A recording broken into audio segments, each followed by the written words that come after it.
Kepala Divisi Humas Polri, Irjen Sandi Nugroho menyebut kematian Vina dan Eki di Cirebon 2016 lalu berdasarkan hasil visum adalah pembunuhan yang sadis. Polri klaim bahwa ketika para terpidana ditunjukkan foto Peggy Setiawan, mereka mengaku bahwa benar Peggy adalah pelakunya.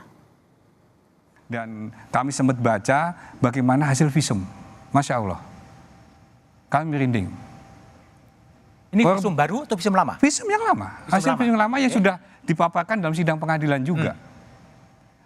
Almarhum Ananda Eki dan Ananda Vina itu adalah korban pembunuhan sadis. Mohon maaf, sedikit saya sampaikan. Kepalanya pecah, lehernya patah, rahangnya ini atas bawah juga patah, dan ada luka benda tajam, ada luka benda tumpul, yang semuanya itu merupakan pembunuhan yang sangat sadis menurut kami. Ya.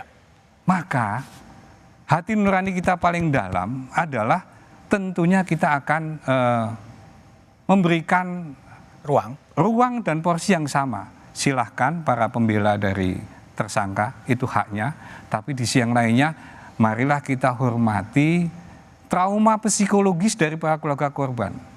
Nanti Mas Indra bisa lebih jelas menyampaikan bagaimana sih trauma psikologis itu dengan adanya peristiwa tersebut. Dan kalau dibilang bahwa alat bukti kurang, ini sedikit saya buka sedikit lah. Sebenarnya saya nggak pengen membuka masalah kayak gini karena lebih cenderung ke pengadilan sebenarnya. Ini contohnya.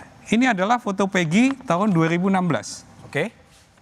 Ini yang diambil penyidik ketika penggerbekan di sana, difoto dan ditunjukkan sama pelaku, dan di BAP. Di dalam BAP itu menyebutkan bahwa ya ini Pak, ini Peggy Pak, ini pelakunya. Ini sebagai contoh bahwa penyidik tidak asal-asalan untuk menetapkan siapa yang akan menjadi tersangka. Oke.